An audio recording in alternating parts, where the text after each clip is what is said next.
very warm greeting to everyone present here. I'm Simran Kaur Saini, and I'll be talking about my paper, Religious Architecture During the Tughlaq Period, a case of Begumpuri Masjid. Now, the 14th century CE in India saw the emergence of a new religious and cultural tradition, Islam. There was a prolific growth of Islamic architecture as well as art and learning centers during this time. The broader theme of this discussion will look at the Begumpuri Masjid, a site in the Tughlaq city of Jahanpana, present day Delhi, and its influence on the Tughlaq religious architecture.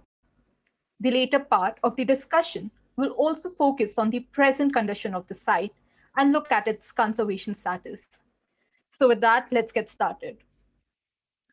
So, before I talk about the research project, let's look at what exactly is speaking archaeologically.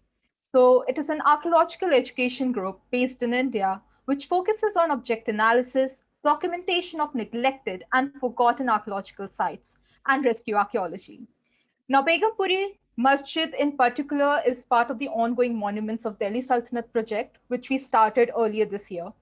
Under this, we at SA try to actively document and digitize the Sultanate sites in Delhi, especially the lesser known ones, and make them available to the researchers and general public.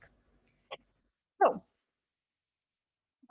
it becomes imperative that we discuss the historical background to the Begumpuri Masjid before talking about its structures and significance. Now, the period during the Tughlaq rule was marked with an increasing consolidation of Islam and eclecticism. As you can see in the timeline in front of you, a very rough timeline, in 1320 CE, we have the establishment of the Tughlaq dynasty by Ghiat-ul-Din, who was from the region of Khorasan, and therefore facilitated the coming in of Multani and Iranian influence to the Indian subcontinent. The mosques particularly became more defense oriented and used bricks extensively. This may have also resulted from the constant looming threat of Central Asian invasions during this time period. Now, coming to Muhammad bin Tughlaq in 1325 CE, we see an increased interaction between the indigenous religious traditions and the Sultanate. Many scholars have argued that, the so-called idea of a pan-Indian identity was starting to get formulated during his reign. Building activity increased exponentially given how he constructed the fortress at Adilabad, again in Delhi, and Daulatabad, a region in Deccan. He also established the city of Jahanpana. The last ruler that I discussed here is Firoz Shah Tughlaq, his successor, between 1351 to 1388 CE. Now, buildings again were commissioned for both educational and religious purposes. Restoration, along with constructing new sites, was a major emphasis during his reign, as he mentions in Fitote Firoz Shahi. Uh, there's also more emphasis on mass and weight during his reign. There's lesser ornamentation, and there is recourse to simpler styles. And this could be attributed to the economic difficulties that were prevalent during his time. Um, so, looking at the site outline. Now, the Begumpuri Masjid, as you can see in the maps in front of you, is located in the village of Begumpur, which is in the Delhi Ridge area. This area is particularly rich in quartzite and has the river Yamuna flowing through it. Uh, as you will notice when once we discuss the structure, quartzite is going to play a very important part here in this structure. Jahapana, as you can see, was established as a recourse against outside invasion. So the whole defense orientation that we see in Tughlaq sites generally. Now there are two conflicting strands of information on the provenance of the masjid. The first says that the mosque was built in 1343 under Muhammad bin Tughlaq by an Iranian architect, Zahir al-Din al-Jursh. The other strand attributes the provenance of the site to Firoz Shah Tughlaq's reign by his vizier, which means minister, Khane Jahan Junan Shah, as one of the seven mosques that were being commissioned by him. The dates are again being disputed for this version as well because we have no inscription or epigraphic evidence on the site which can give us any clue. Uh, as of now, the site is a protected monument under the Archaeological Survey of India. And since 2017, it was also declared a monument of national importance.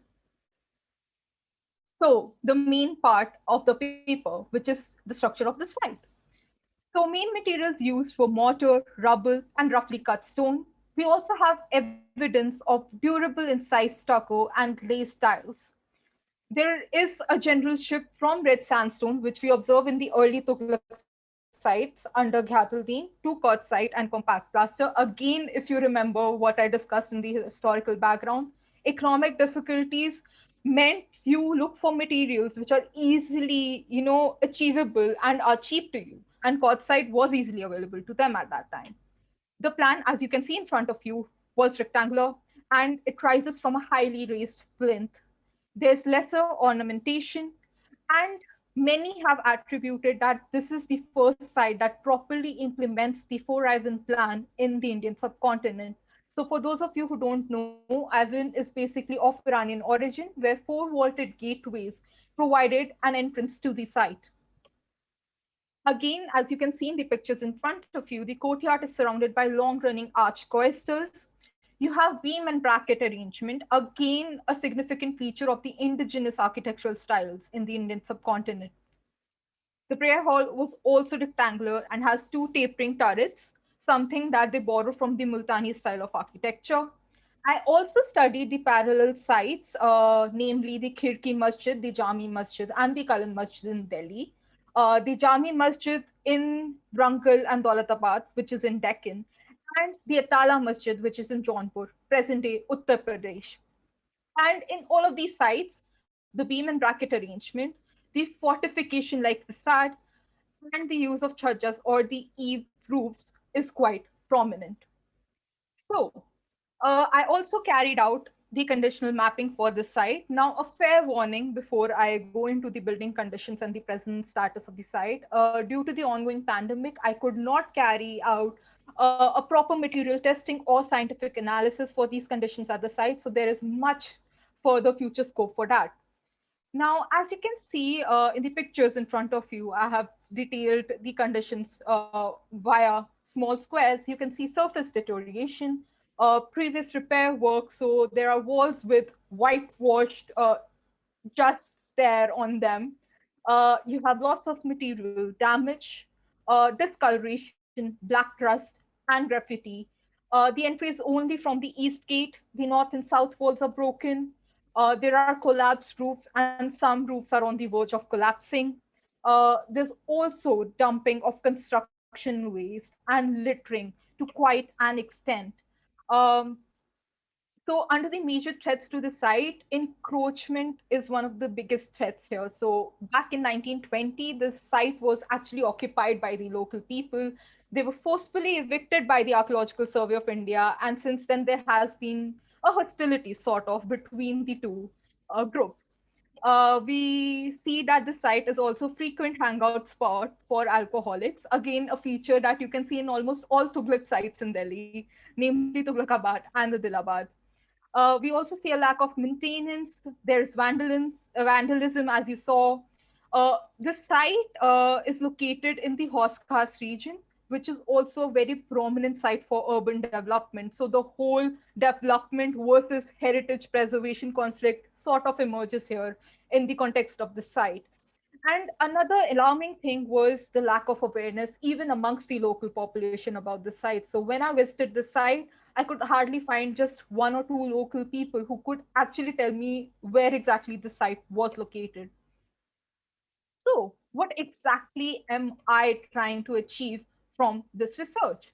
So, to understand the formulation of religious architecture under the Tughlaqs with respect to the Begumpuri Masjid, looking into the question of cultural syncretism visible in the buildings of that period, with the view that there was an underlying process of alloying and accommodation prevalent in the interaction between Islam and the indigenous traditions. And finally, how the concept of heritage tourism can emerge as a viable tool to conserve the Begumpuri Masjid. So let us look at the first two questions that I raised. Now, there was an intermixture of indigenous traditions. So during this time, you see an active incorporation of Hindu officials in the Tughlaq administration. Marriage alliances, which are an important catalyst for cultural exchange, also emerge. And therefore, you see these influences there in the structure as well. Regional influences dominate these structures more in the provincial areas, but they cannot be missed here as well. The next is reuse of spoilia. So these sites as conquest mosques, so as to say, if I have to quote Richard Eaton and Philip Wagner there.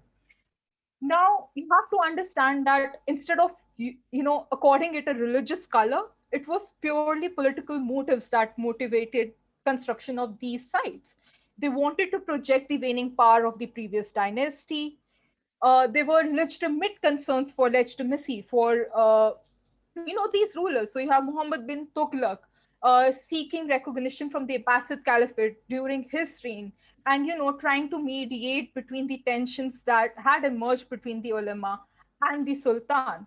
So this is where I also bring in a concept of elite and popular Islam. So popular Islam is where you are readily taking up all the influences that there are, and elite Islam, while taking up different influences, cultural influences, it tries to project itself as a legitimate successor of the Islamic traditions, which was the case here. Um, Also, we see an influx of immigrants. Now you have to keep in mind that Islam was not just one single category. There was diversity in that as well. So you have Persians, you have Turks, you have Central Asian people coming into Indian subcontinent, and they are bringing their own architectural influences as well. Another case in point is different patrons for the site. So it wasn't just the rulers commissioning these sites. As you can see in the case of Begumpuri Masjid, it might have been a ruler, it might have been his minister who commissioned the mosque. So again, variations come in that as well. And on to the final leg of the discussion, the conservation of the masjid. So I have taken two interrelated topics, which is basically urban regeneration and heritage tourism. And as you can see, they all attempt to sustain the local population, via according social development opportunities to the local population, while also ensuring that the site is conserved. So how do we achieve that? First of all, you know, uh, bringing together organizations such as INTAC, the Delhi Development Authority, the National Monuments Authority together, and talking out a conservation plan with them.